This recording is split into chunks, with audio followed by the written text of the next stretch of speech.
Hello friends, स्वागत है आपका हमारे चैनल द ट्विटर अभिषेक में। तो आज मैं आपको बताने वाली हूँ कि यूपीआरटीयू यानी उत्तर प्रदेश राष्ट्रीय टंडन मुक्त विश्वविद्यालय में सिंगल सब्जेक्ट ग्रेजुएशन कैसे करें या सिंगल सब्जेक्ट सर्टिफिकेट कोर्स कैसे करें।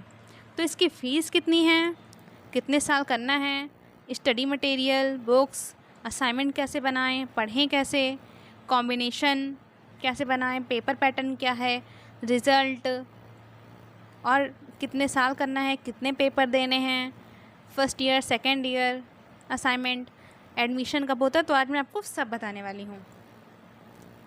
तो बात करते हैं हम एडमिशन की।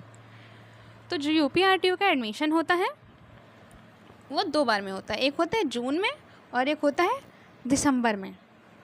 और अगर आप जून में एडमिशन लेते हैं तो आपका पेपर जून और जुलाई में होता है, और अगर दिसंबर में एडमिशन लेते हैं तो आपका पेपर नेक्स्ट ईयर दिसंबर और जनवरी के बीच में होता है।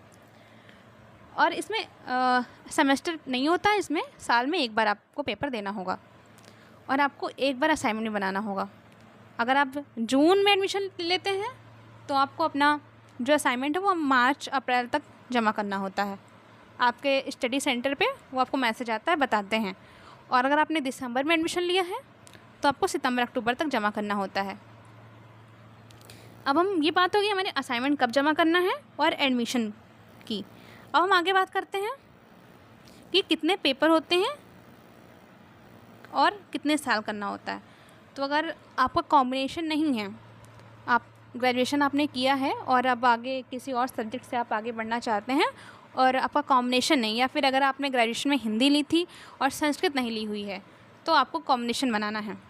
तो हमें ये 2 साल कोर्स करना होता है और इसमें 5 बुक्स होती हैं जो हमें पढ़नी होती हैं। पहले साल में हमें 3 बुक पढ़नी होगी और सेकेंड ईयर में 2, यानी कि पूरे हमें 5 पेपर देने होते हैं 2 साल में। फर्स्ट ईयर में हमें 3 पेपर देने होते हैं और सेकेंड ईयर में 2 पेपर देने होते हैं। असाइनमेंट की बात मैं आपको पहले बता चुकी हूँ। तो ये हो गई पेपर की कि हमें एक साल में 3 पेपर देना होता है और दूसरे साल में 2 पेपर देना होता है, और ये 2 साल का होता है कोर्स। अब हम बात करते हैं कि इसकी फ़ीस कितनी है। तो एक साल की फ़ीस 5 से 6 हज़ार तक होती है, थोड़ा आगे पीछे हो सकता है आपके स्टडी सेंटर के हिसाब से। और अगर आप 2 साल का पूरा देखें तो 10 से 12 हज़ार में आपका ये कोर्स हो जाता है।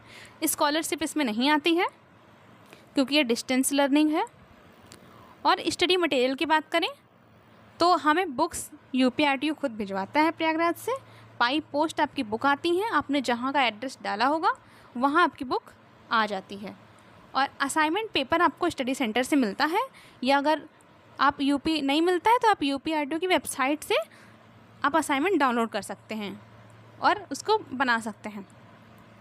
आप चाहे तो ऑनलाइन भी मिल जाता है उसका मैटर आपको, और नहीं तो जो आपको बुक मिलती है उसमें पूरा मैटर दिया रहता है, आप वहाँ से ढूंढ के भी अपना असाइनमेंट बना सकते हैं। और पढ़ते कैसे, तो आपको वहाँ पे बुक मिलती है तो उसको आप एक बार रीडिंग करेंगे तो आपको खुद समझ में आएगा। और अगर आप एक बार प्रीवियस ईयर पेपर देख लेंगे तो आपको और क्लियर हो जाएगा कि हमें क्या पढ़ना है और कैसे पढ़ना है।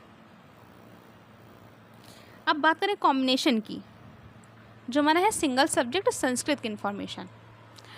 तो अभी जैसे मैंने आपको बताया था कि अगर आपने ग्रेजुएशन में हिंदी ले ली है और संस्कृत नहीं लिया तो आपका कॉम्बिनेशन नहीं रहता है, और आगे अगर आप हिंदी से आगे पढ़ना चाहते हैं या पढ़ाना चाहते हैं तो आपको संस्कृत से कॉम्बिनेशन बनाना पड़ता है।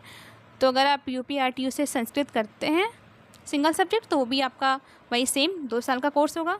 पहले बार में आपको CST 1, CST 2 और CST 3 3 बुक्स पढ़नी होगी और इन्हीं का पेपर देना होगा। दूसरे साल में आपको CST 4 और CST 8 का पेपर देना होगा और ये पढ़ना होगा संस्कृत में।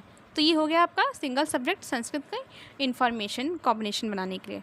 अगर इसके अलावा भी कोई क्वेरी है तो आप कमेंट बॉक्स में मैसेज करिएगा। और अब इसका पेपर पैटर्न क्या है, तो पेपर पैटर्न ये है कि इसमें आपको सारे क्वेश्चन अथवा करके आते हैं। 10 क्वेश्चन आते हैं आपके और सब में अथवा रहते हैं, आपको कोई एक चूज़ करके करना होता है। बात करते हैं रिज़ल्ट की। तो अगर आपने अच्छे से पढ़ाई की है तो यहाँ पे रिज़ल्ट अच्छा ही आता है। तो अगर आपकी कोई क्वेरी है तो आप कमेंट करिएगा, और अगर आपको वीडियो यूज़फुल लगती है तो लाइक, कमेंट, शेयर, सब्सक्राइब करिए। और अगर आप UPRTQ से कोई कोर्स कर रहे हैं और आपको कुछ समझ में नहीं आ रहा है, खासकर अगर आप संस्कृत से सिंगल सब्जेक्ट ग्रेजुएशन कर रहे हैं, तो आप मुझे कमेंट करिए, मैं आपको उसके बारे में सब बताऊँगी। तो आज के लिए बस इतना ही। Thank you so much.